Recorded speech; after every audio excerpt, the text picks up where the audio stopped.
Today's guest is an author whose writing is forged from the crucible of real-life experience and brotherhood. Rick DeStefanis is a Mississippi-based novelist, veteran, and storyteller with a deep connection to the Vietnam War era. A former paratrooper with the 2nd Battalion, 505th Parachute Infantry Regiment of the 82nd Airborne Division, over the years their stories shared around bar tables, campfires, and reunions would become the foundation for his powerful Vietnam War series. Rick doesn't just write about war, he writes about the people who lived through it and the ones they leave behind. His award-winning novels like The Gomorrah Principle, Valley of the Purple Hearts, and The Birdhouse Man offer unflinching, human-centered narratives that go beyond combat to explore love, loss, trauma, and resilience. His books have been honored by the Military Writers Society of America and the Kindle Awards, and he's also the creator of the gripping Rollins Western saga and the Southern novel Tallahatchie. Rick joins us today to share the powerful motivations behind his writing, the legacy of the Vietnam generation, and how fiction can sometimes tell the truth better than history books ever could. Please welcome Rick DeStefanis. Hey, how's it going, Rick? Pretty good, sir. How are you? Oh man, I can't complain. Enjoying the dream, podcasting all day, and pretty much living in my pajamas anymore. So I'm living the life. It's called retirement, I think, but you're like me. You haven't stopped. Yeah, no, between my nonprofit and I got a little media company that I run as well. It keeps me busy. So, well, why don't we start with a little bit of background about you, man? I know you were in during the Vietnam era, but what brought you to the military? Actually, it started when I was a little bitty kid. The pediatrician my mother took us to, his name was Clifton Woolley.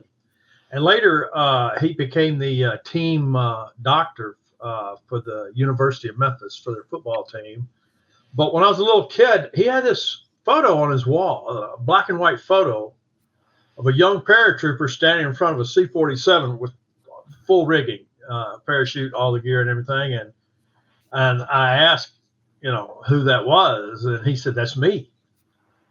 And as a little kid, I was wowed. And then I actually followed up later. He won a Silver Star by charging out into enemy territory to save other jumpers who'd become stranded, I think was what the citation said. But he was my first, I guess you would say, inspiration. And then when I was a junior in high school, two of my buddies that I played football with, they were a year ahead of me. And they both, typical of a lot of us at that age, just got a wild one and decided they were going to enlist in the Army, become Green Berets. And they did.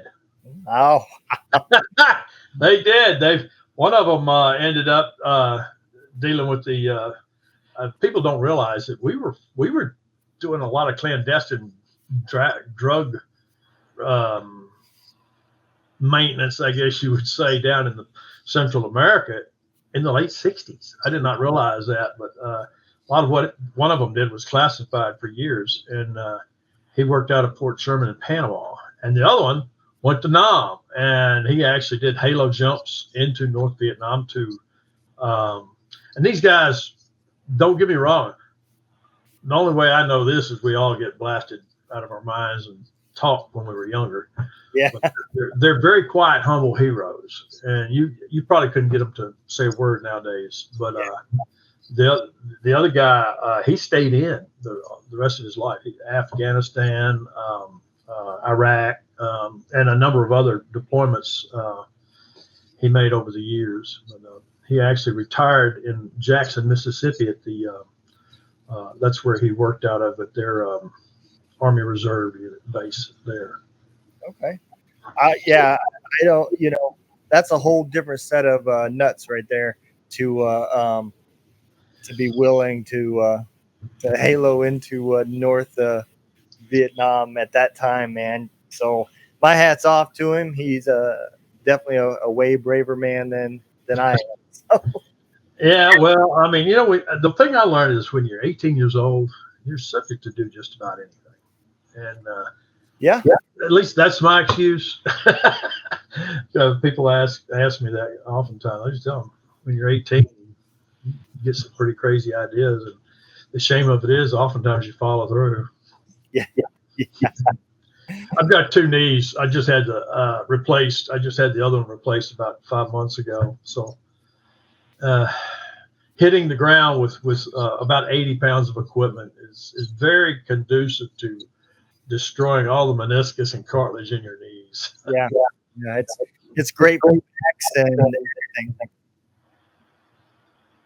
But as far as inspirations go, those were 2. So when I graduated, I was about to be drafted anyway, and I said, well, just sign up and go airborne. I want to be like Dr. Woolley and Buddy and Robert, my friends, and do all this crazy stuff, and I did. So anyway, it's history. Yeah. Well, I know at the end of the day, we everybody comes in for a reason, but that reason no longer matters after the day that you raise your hand. You become, at that point, you're now part of the brotherhood that everybody shares, whether you're combat, not in during combat, none of that stuff. I don't think that none of that stuff really matters to any veteran, Nope. I've got friends that were, did tours in the Air Force. Yep. One of them, he served most of his time in Omaha, Nebraska as a flight meteorologist. I've got friends that did 2 tours in Marines over there, and both tours ended with Purple Heart wounds, things like that. I mean, I know the gamut of everything, and most of those tell me how blessed I was not to have experienced some of the things they did. Yeah, where were you actually stationed at? Well, after I finished infantry school at Fort Polk, Louisiana, Tiger Ridge, and all that, that was like 9 weeks of bad stuff. There was a group of 5 of us kind of melded together there because we were all going to airborne school at Benning after infantry school, and we became buddies and whatnot, and we'd go places on the weekend when we could. But anyway, long and short of it, after we all went through Benning and got our wings, we got our orders that night, and they all got orders for the 101st, Fubai, Camp Eagle, 173rd. One of them got orders for the 175th Rangers at Nha Trang and was later assigned to the 173rd. But anyway, I got orders for Fort Bragg. I was so angry. I'll never forget. And I even went to the CO, and he basically told me to get out of his office. I consider myself blessed. So I went to Fort Bragg. It turns out what was happening was the Russians were stationing big armored divisions along the European border. Right, they had just started, and they actually changed our orders. I actually had orders for the 101st for a few hours, and they fell us back out into formation and said, if I call your name, step forward. They took a bunch of us, they took all our orders back and reissued them to Fort Bragg. We got to Fort Bragg, it was like they were on alert, but there was no one there because they were all in Nam. Yeah, we were the first replacements there, and then we start training for all this European style warfare. So I was at Fort Bragg to answer your question for the majority of my tour. So how long did you actually stay in? Not quite. Actually, because my original enlistment contract, I signed up for duty station with to go overseas to Vietnam. But anyway, and they did not honor that. And I went to my CO and said, "Well, they didn't honor the contract. They were giving early outs. Okay, these guys were coming back, some of them had only been in for like a year and a half. They'd gone through training, gone to Vietnam for a year, got out. They were giving them early outs, have a nice life. And I raised my hand and told the CEO, hey, this isn't for me. I want to go. And he said, well, okay. Wow. Yeah, I think if they offered that today, I think a lot of these kids would jump on it. It'd be a ghost town at some of these bases. I know when I got out, that's the way it would have been. Yeah, it was a different army back then, and even in the Airborne, you call it, I guess, Esprit de Corps, the morale, whatever. Yeah. It just wasn't there, and then whereas whatever gung ho I had disappeared pretty quick. Yeah. And it was a fun job sometimes. I mean, because all we did was train and jump. I mean, my friends, when they came back from Nam, we all hooked up again because they were all going back to the 82nd because all the airborne units were still in Nam. So as they were released from the 101st, 173rd, whatnot, 82nd was the only airborne unit. So that's where they went. Besides, they were trying to build us up to go to Europe if we had to. And when they returned, we all hooked up again there at Bragg. And that's where I got to hear some pretty, I don't know how to describe it, nerve shaking, emotional stories. I mean, I think I may have mentioned this before, but we all had motorcycles and we would ride up and down the East Coast. We went to Myrtle Beach when Myrtle Beach wasn't anything but a few beach houses, and camped out on the beach, built a big bonfire, and the local sheriff drove down there to run us off, and he saw that we all had skinheads and said, "Are you military?" And we said, "Yeah." And he said, "I'll bring you some more firewood." That's awesome. And it was a different world then. And when we went as far north, we went up into Pennsylvania, southern New York State, places like that, down Tallahatchie and places like that. But anyway, yeah. So we would stop wherever the sun went down, and that's where we would spend the night. Sometimes one night I remember it was a tobacco barn, and same type of reaction. This guy comes up in a pickup truck. We see this tobacco barn, and it's hailing like crazy, rain and thunder and lightning. And we ride our motorcycles down this road that was like a mud road, and he made it to the tobacco barn, pulled in there, and just spread our blankets out. We're all sleeping. Then this farmer comes in a pickup truck, and he's got a shotgun, and he wasn't very happy at first. We said, "Hey, we're all veterans, but we'll get out, we'll leave." When we said veterans, he said, "Have you had anything to eat?" Oh, wow. I mean, that was a reaction then. I mean, people were just so kind to us. But I got to hear a lot of stories. It took some different types of inspirations that came out of bottles and whatnot, but that would just curl your hair. And that's what really, at first, my thought was, you guys need to write these stories down, and none of them, they weren't interested in it. And then later years, I said, "Can I write your story?" And they were like, "No, they don't," because they knew they'd have to relive it, and I'd have to ask questions. And they're what I call humble heroes. They just, no, they didn't want to write it. So yeah. Later, I just I couldn't stand the idea of their stories not being told.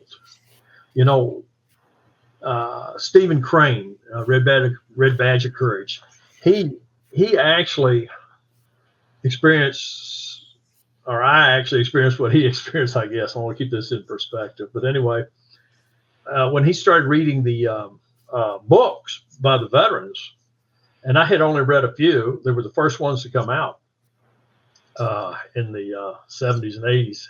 And frankly, they read like after action reports. They did not delve into the deep psychological and emotional impacts that these men experienced. So as I read those, I started, man, these guys are missing the boat on this. And I started playing around with it a little bit. Well, life got in the way, and I had several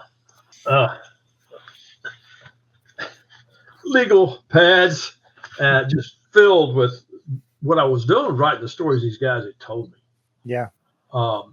And knowing that I couldn't use them, I had to change the names and a lot of the information. But anyway, and life got in the way. I had to, I got married and had 2 children and ended up having to go back to school. And when I went back to school, I was like 38 years old. And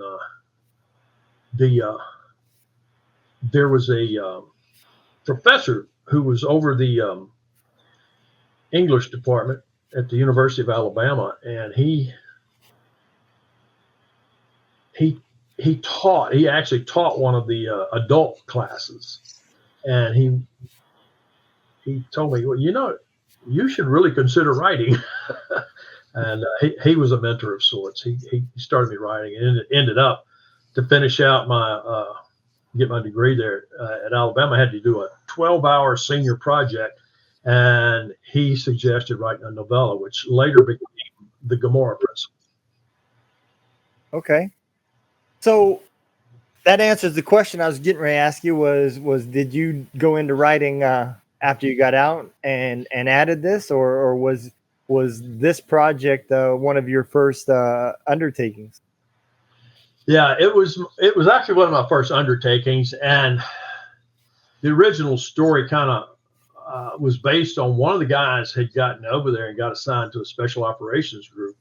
But the leader of the group, most of these groups I learned later were led by people that had degrees at Ivy League colleges and also had military experience. And very much this guy he got hooked up with had a group of the regional defense forces. These were all Vietnamese or Montagnard or whatnot, and these militias and whatnot.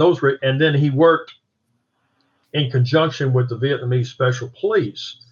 Well, the guy, my friend that was involved with this, said it was a very undisciplined group, and they did a lot of shameful things. He was one that would get shook up emotionally talking about it, and the things that they did. And he said it was this one person, and it turns out that person was not didn't follow the normal process. He went over to train Vietnamese special police. And that was he wasn't even military when he first went over, I don't think. But anyway, wow. He got hooked up with that. And that's where Melody Hill came from. Melody Hill is part of the Gomorrah Principle. That's another story. I wrote Gomorrah Principle, and then Melody Hill is a prequel I wrote later. But anyway, yeah, all that. So he got involved in that, and he would tell some stories. And then I, too, while I was at Bragg, was in this group that I was just a gopher. Don't get me wrong. They had officers and NCOs doing the real training. They had a group, and I forget if it was like 30 or 40 mid-level to high-level Vietnamese military. I think they were all military. Came to Bragg, and they were training them. And I was part of that group doing the training, but I was a gopher. But I got to hear a lot of what was going on, and they talked. A lot of them spoke English very well, and I guess I was privy to a lot of stuff that no one else probably heard. Yeah. At least not at my level, and so that experience working with those men and hearing them talk about what they were dealing with their own government, with the various factions. It was like a civil war with 6 different factions fighting each other. Yeah. And some of them didn't even trust one another. You could tell. It was really strange. Yep. I can relate to that because it's the same way over in Afghanistan. Yeah. I was amazed by the similarities. Yeah, they're all they call them tribes over there. I can't remember what they called them in Vietnam. They didn't call them tribes, but whatever. Yeah. Yeah, you don't know if you're fighting a farmer or that's just trying to protect his poppy fields, or if it's the Taliban or who it is. None of them wear uniforms, that's for sure. Yes. Anyways, that was where that experience came from. As far as the Gomorrah Principle, was this guy getting involved with this particular group, and he talked about some of the things that the guy would order him to do and whatnot, and he was just amazed by it. Yeah. And when he, well, did you do it? And you could tell it would shake him up so bad. He said, I didn't have a choice. Yeah. I'm sure there's a lot of memories back there that they would, like to just keep locked in a closet somewhere. And let me ask you this. So you made this determination. You said, okay, I'm gonna write these heroes' story. And you did it by changing names and so forth. But I know when I wrote some of my books, I've gone through and I literally feel like I get to know that character. I'm picturing their looks and how they're going to act and what they're going to say and all those types of things. Did you pull the what's the word? Your instincts or the traits from your friends into the characters? No. Okay. No, I was actually very reluctant to do that.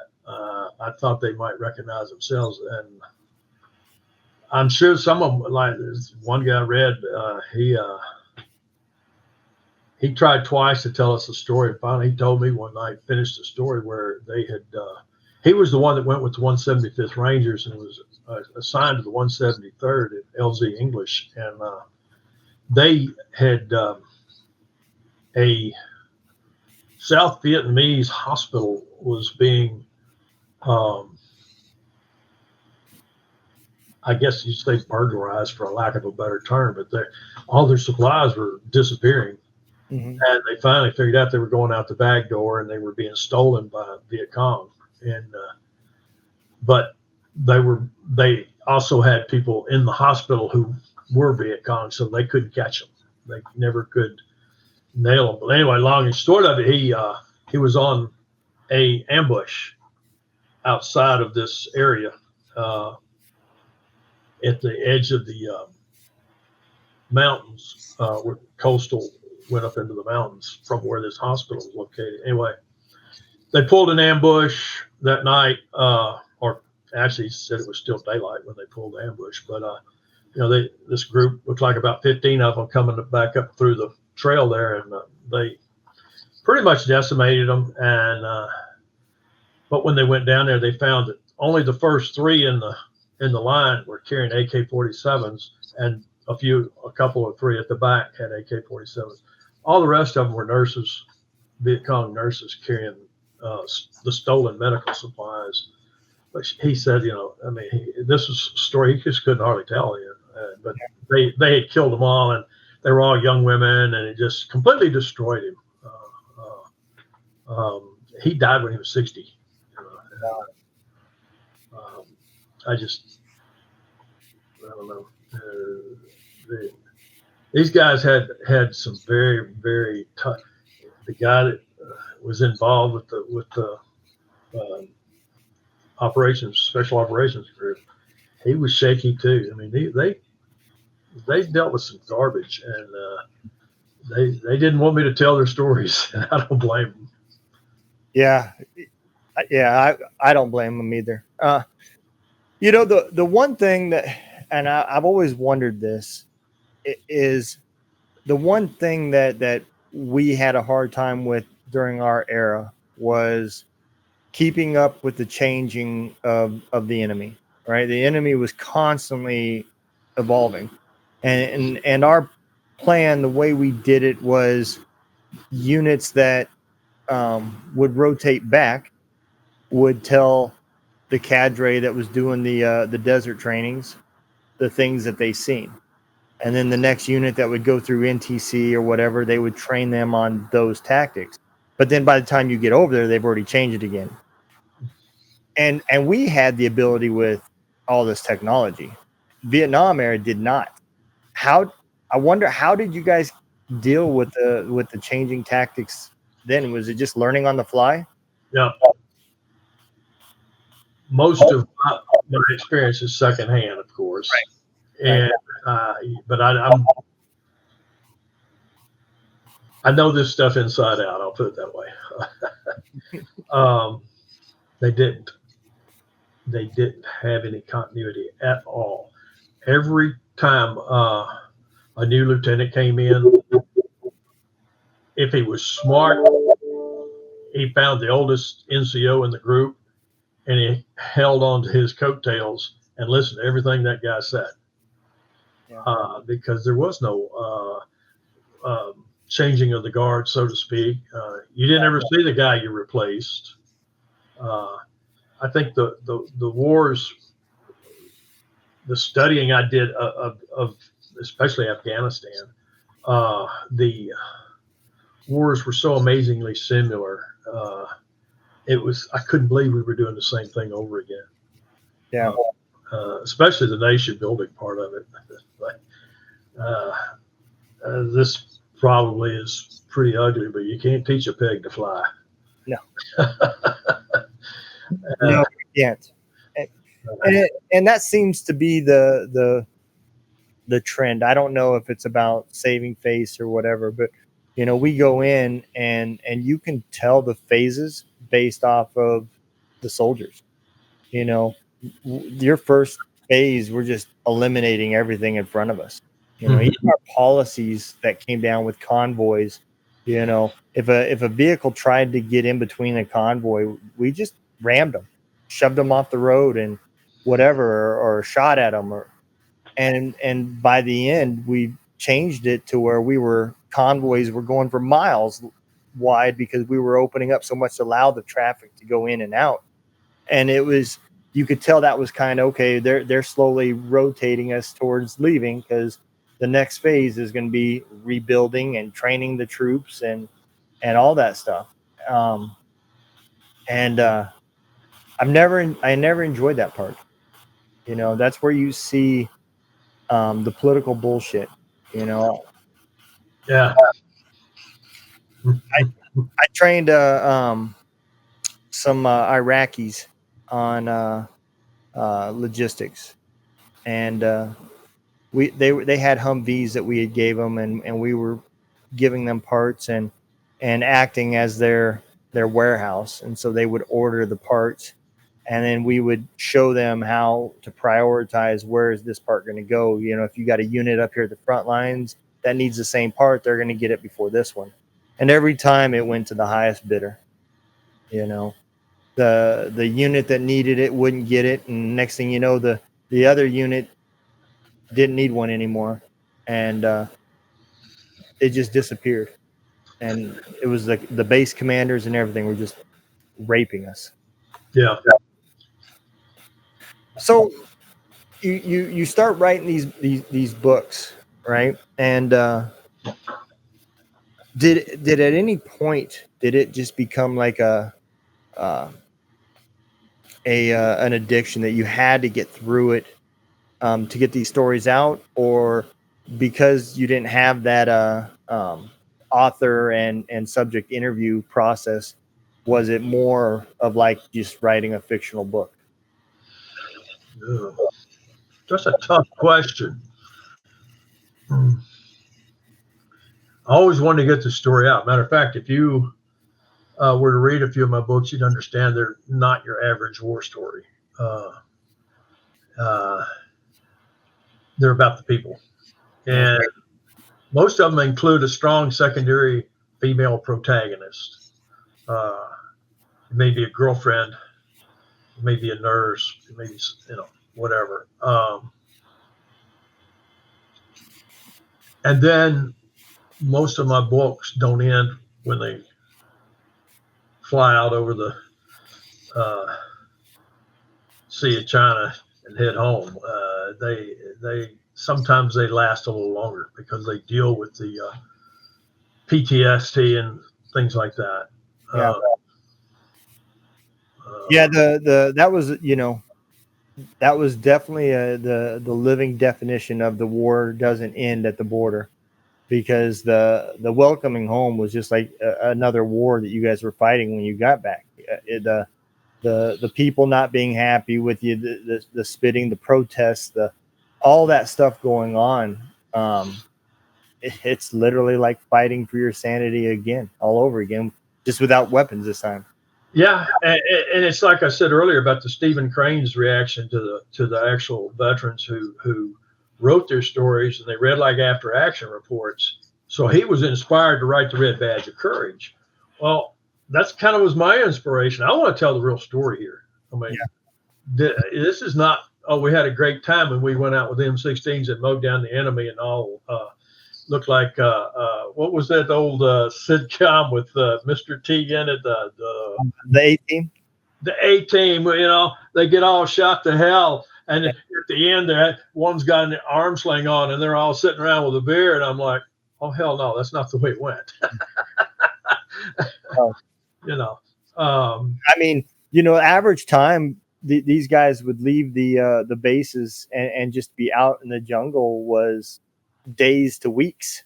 Yes. It wasn't like, what you see in Platoon or that, where, there's a lot of time sitting in the fob, just chilling and hanging out, waiting to go back out.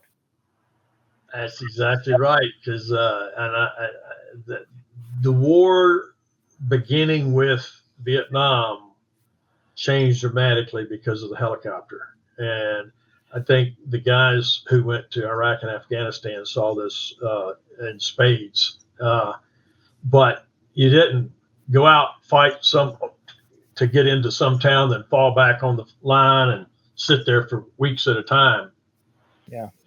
You got up the next morning, went to a briefing, and was on a chopper, and you were going into another firefight probably, or something of that nature, another patrol. I mean, you were out there not every day, but it's funny because I had a nurse actually write a review on, I think it was Valley of Purple Hearts, and even veterans like her, who she's well-intentioned, I'm sure, said she was like, the only problem with this, well, my story took place in I Corps, which is the northernmost. This is where all the Airborne and the Marines and the First Cav and everybody really fought almost constantly. They were fighting NBA regulars plus main force Viet Cong units in that area, and then it was the Central Highlands and the coast. So it was a very busy area.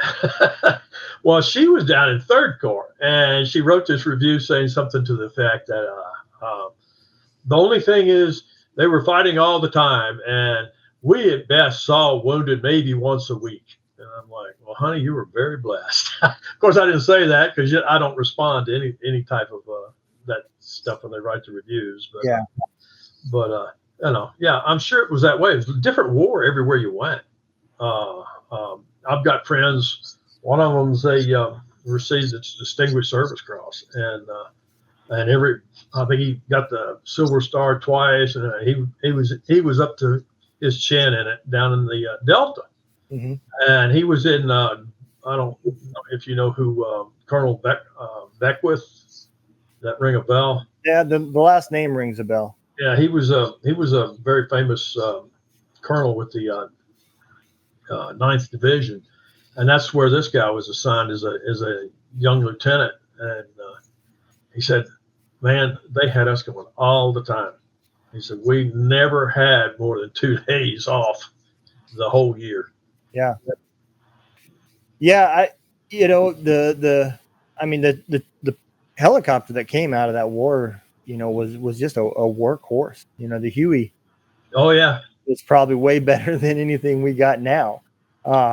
The interesting part though is when you talked about how the guys that were up north, there for the longest time, it seemed like war was like chess.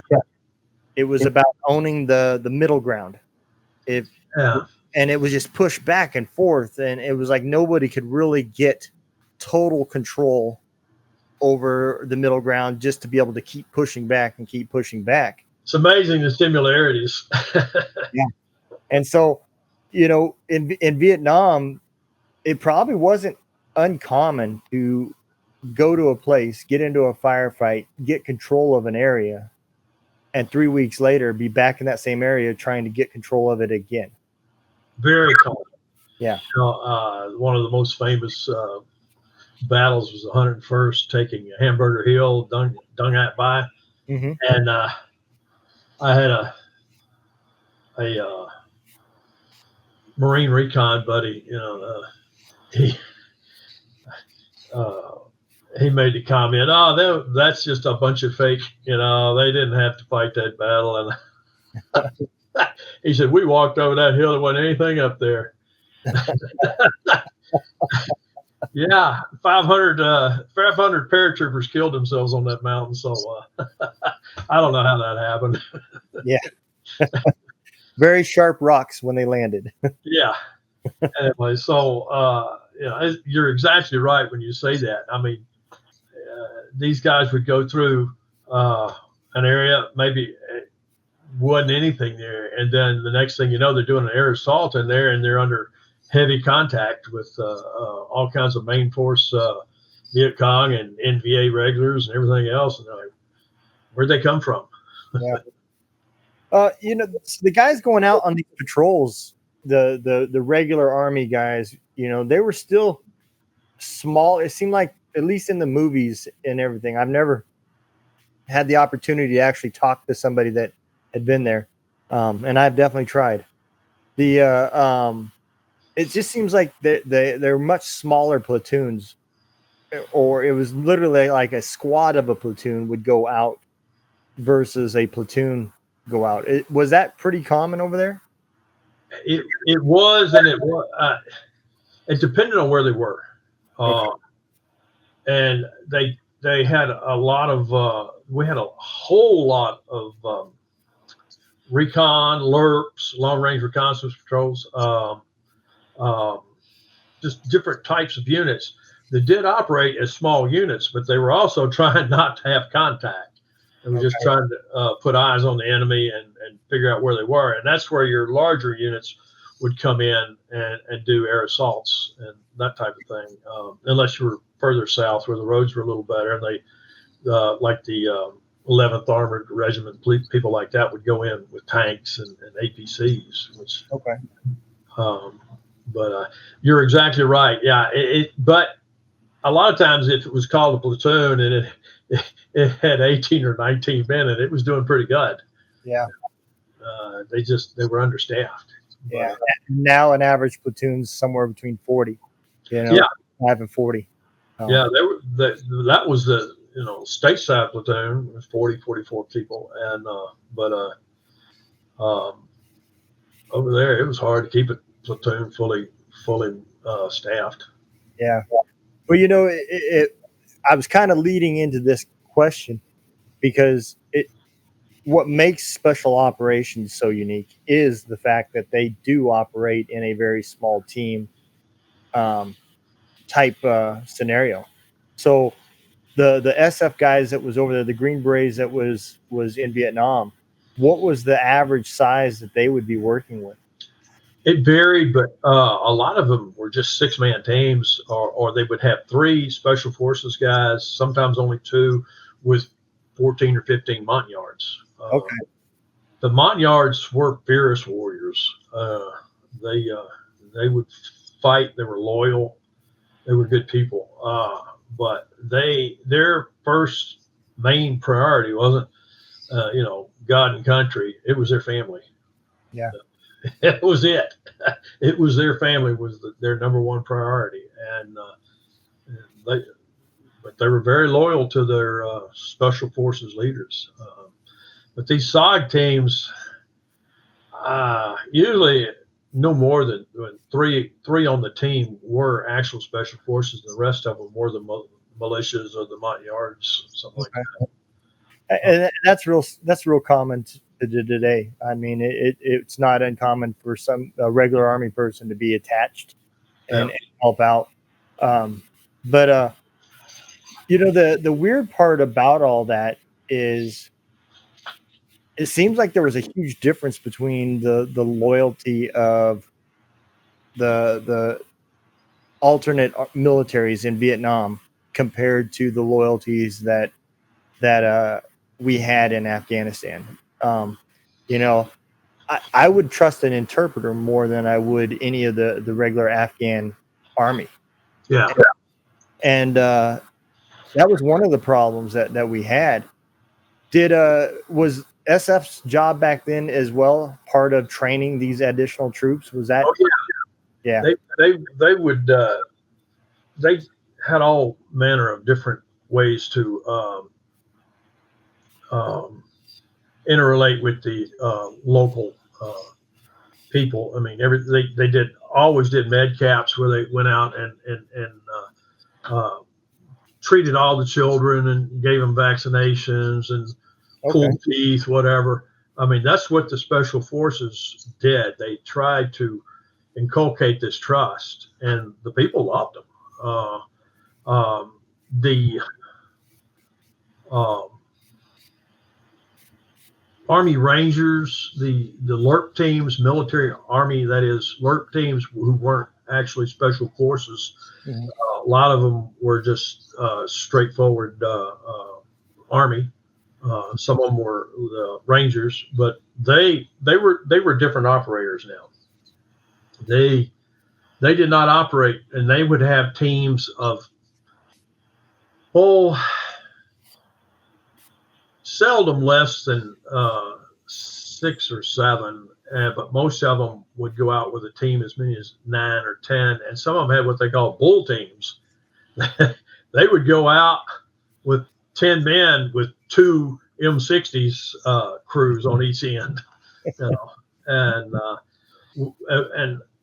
what their MO, which was repeated for years, would be they would be inserted somewhere to do recon and try to determine what was out there. A lot of times it just meant you were sitting on the side of a hill somewhere or a cliff or a mountain somewhere observing a valley, and you just record everything you see. And that's what they did. I mean, these guys, Red was, he was a 173rd. He was Company N 173rd. He was Ranger, 175th Rangers, and he was assigned to the 173rd Airborne. And he said they would go out and pull these reconnaissance missions, sometimes 40 clicks way out in the middle of nowhere. Yeah. He said you have a repeater X-ray team halfway back, that would intercept your radio and send it back to the command center, and things like that. And he said a lot of times they knew they were there. The enemy knew they were there, and they would constantly relocate. He said when they went into a night defensive position, the first one they went into was never the one they stayed in. They'd go in there right at dusk, set up, make a little racket, and as soon as it got dark, they'd slip out, and they may move, he said, quarter mile or half a click, whatever, and set up. But he said normally it was a place that they had kind of come around and checked out during the day, and so they knew where they were going, and they would go to those areas. For the younger listeners that really don't know much about it, when we say 30 miles, that doesn't sound like a lot, but the terrain that they were going through was not your normal terrain. You're talking probably hours to get 2 miles down the road. Yeah, they would be inserted with choppers. Yeah, but you seldom moved more than 6, 7, 8 clicks, at the most, because it was either straight up and straight down with thick vegetation everywhere, or else you were wading neck deep through swamps and rivers. Yeah. So no, there wasn't a lot of mobility as far as the other thing that you really don't see much of, the news didn't really cover it, the stories don't really cover it. There was other things that you had to deal with over there besides the enemy. You know, the areas that we're going through now we're talking about, we're invading wildlife areas that don't normally see people. And now there's people going through these areas fighting a war.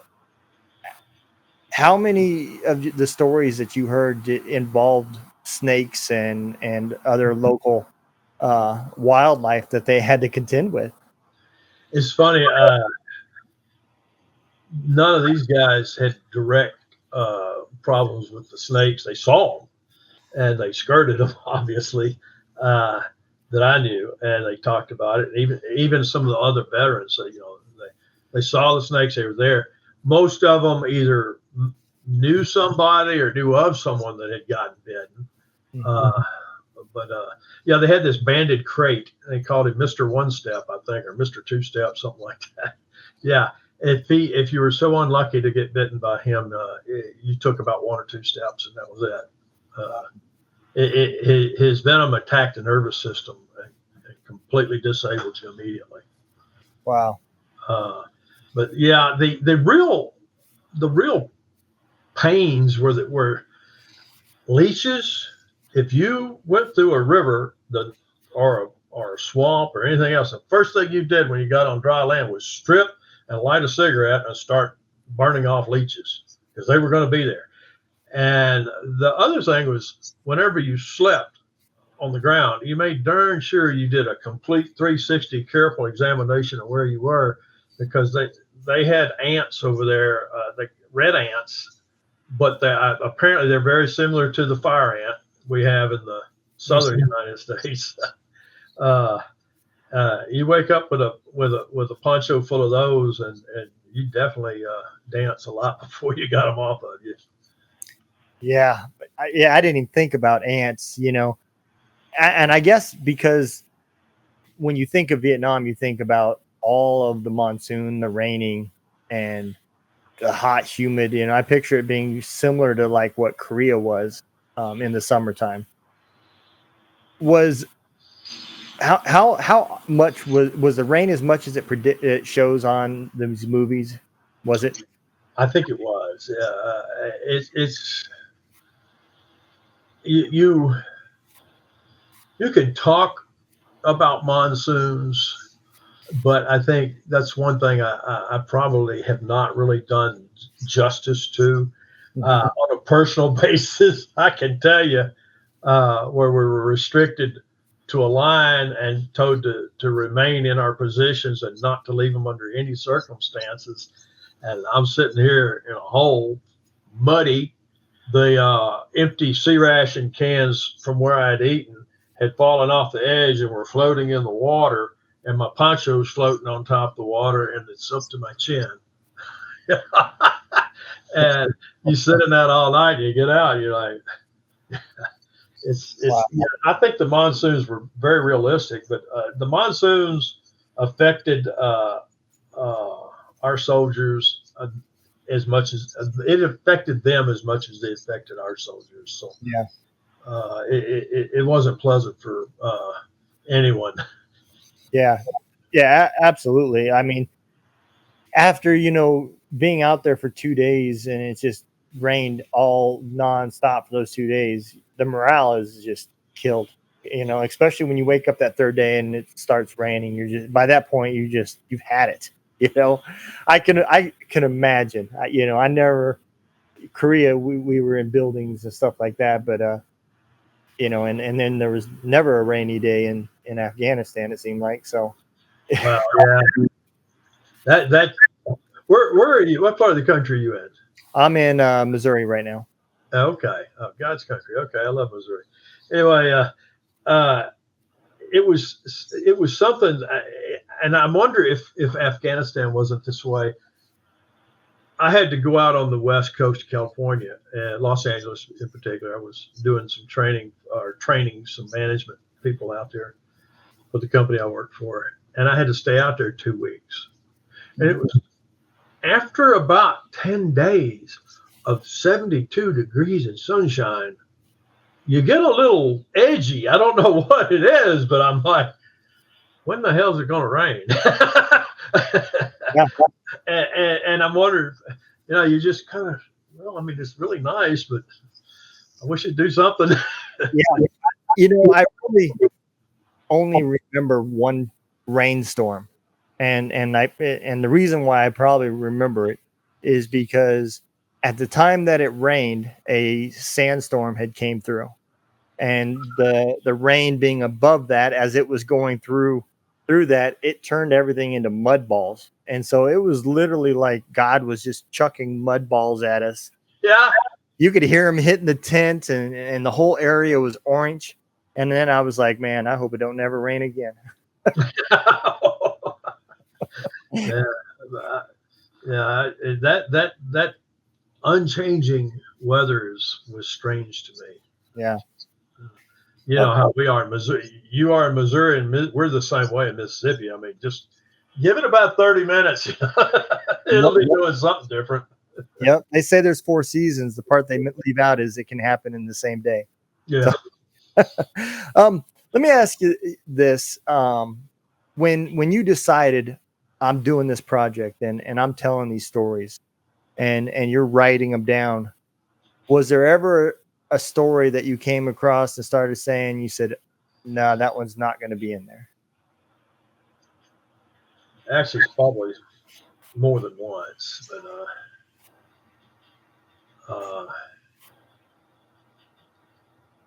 they I don't, yeah. And Yep. You'd be surprised at the impact these things have on you when you're trying to write them. Oh yeah. My wife says, "You're always grumpier when you're writing." Sorry. Well, no, I get it. The book that I published started out just more so as a document for my family to understand what I went through, because I never told them. Yeah. And, it took me a while to get through it, because it's not like like people think. You're rewriting your story, and yes, it's making you relive things. Mm-hmm.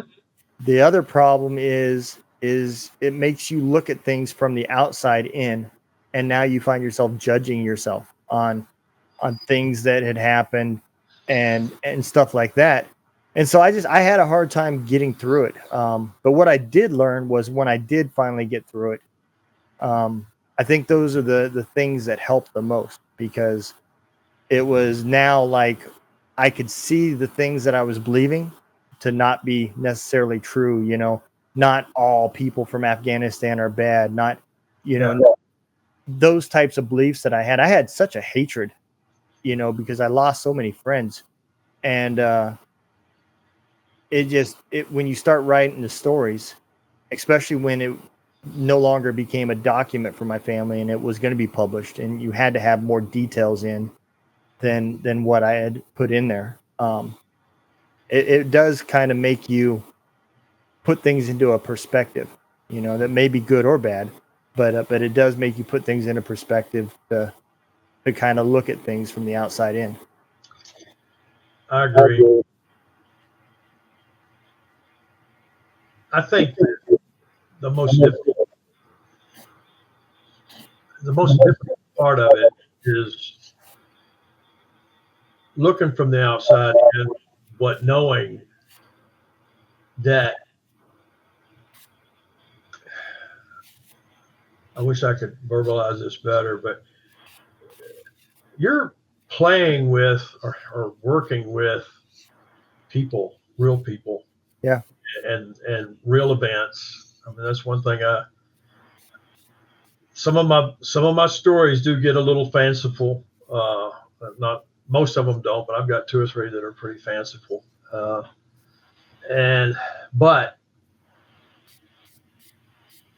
you're really dealing with things that people can relate to. Yeah. And I've had a lot of veterans contact me and with the same type of things saying that it opened their eyes and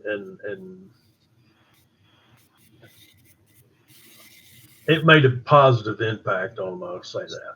Yeah, that's good.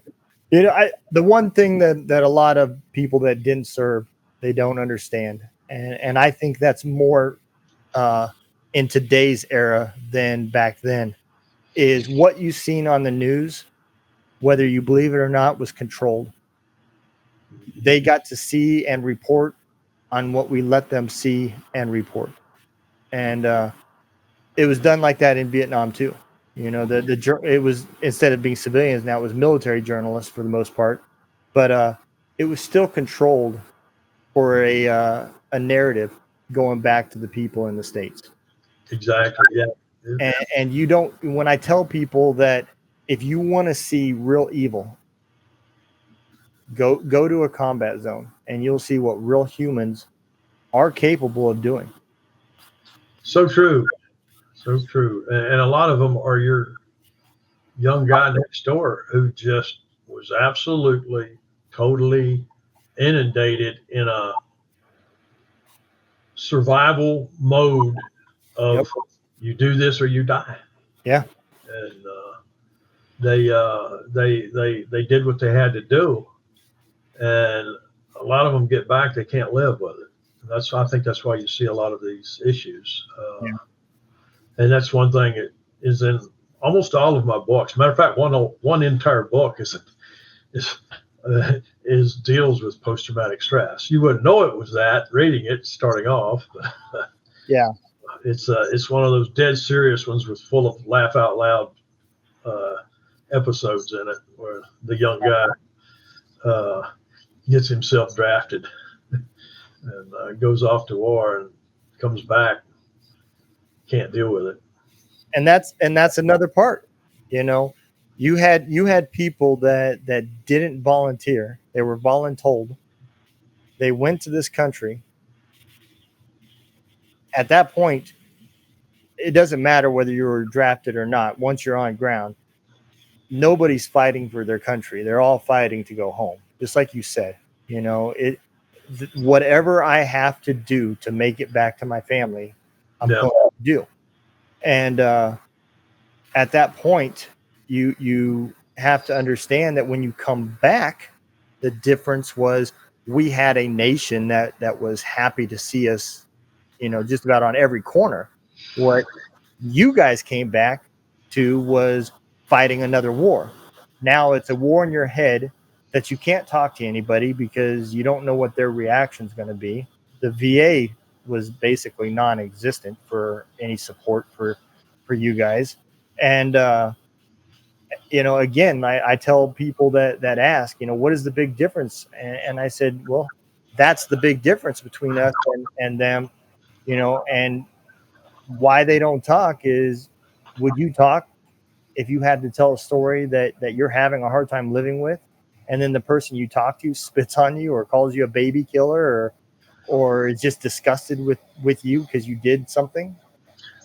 I think the guys on the two coasts, East and West Coast, the bigger cities, had to deal with that. The ones that tried to go back to school, that's the only place that, and it actually worked out well for me. I did one semester at a major college, and they weren't outwardly ugly. They were grossly ignorant. Yeah. To them, it was something happening in another part of the world and not even in their sphere of reality. I think it almost didn't exist to them. And but then I went to work. I got away from the college scene really quick, and at least for about 20 years. And it actually wasn't that bad. Okay. I think the people that had to put up with it are those that tried to go to school or those that lived in big cities along the two coasts. Okay. Most of the people were just blissfully ignorant. Now I ran into that a lot. Matter of fact, the corporation I went to work for, they didn't know diddly. You could talk about different aspects of it, and they didn't know. Yeah. So you didn't talk. Why talk about something they don't even understand or know? Yeah. No, I get it. Yeah, absolutely. And I guess that's another thing that the TV tries to portray, was that the whole country was basically against. I didn't think about it. I guess it does make sense, because a lot of the movies, they talk about Berkeley and places like that. It's just, you see it so much. I guess I made an assumption that it was United States wide. No, those of us blessed for living in what they call flyover country, our friends and neighbors sympathized a lot with us. The only, like I just said, the only negative was a lot of it was just blissful ignorance. They knew there was a war going on, but yeah, it didn't really affect them that much. Yeah. And the economy was probably good. War does make money. That's always been the thing. Yeah. Until the big oil OPEC thing started in the 70s. Yep. Yep. Well, Rick, I'm going to bring you forward here and give you that opportunity to tell everybody where they can purchase your books and follow you and learn about anything new that's coming out. Well, right now I'm working I have two different series. You mentioned them in your intro. I actually have two series in the Vietnam War series, two different series there. And one's current, actually takes current to the war itself. And then the other is more about veterans telling their story after the war. And then I have the Rollins Saga, which is a series of four books, 4 or 5. And right now I'm working on the 5th book in the Rollins series right now. It's called Malachi Johnson, United States Territorial Marshal. He takes place in Montana. I think I'm up to about 7 or 8 chapters on that one. My books right now, they're all on Amazon, available through Amazon. Some bookstores carry them. The only one I know of in my general area is up in Memphis, Tennessee. It's called Novel. That's right. The Novel bookstore carries my books. But I understand you can order them through any bookstore. They'll order them for you if you don't do Amazon. They are available in the digital format, paperback, and hardcover. All right. Well, we're going to go and throw the exit video out. I'm sure there's going to be a lot of listeners that are having their eyes open. There was a few things that opened my eyes that I didn't realize, and it was a tough time. I got a lot of respect for Vietnam War veterans. I really do. Just because I know what combat's like, and then you add the terrain and the monsoons and the jungles and everything else. Fighting multiple countries. China was involved for a while with that. It wasn't just little villages that people were fighting. So I appreciate you coming on and telling the story. We're going to throw the exit video out, and I'll be right with you. All right, sir.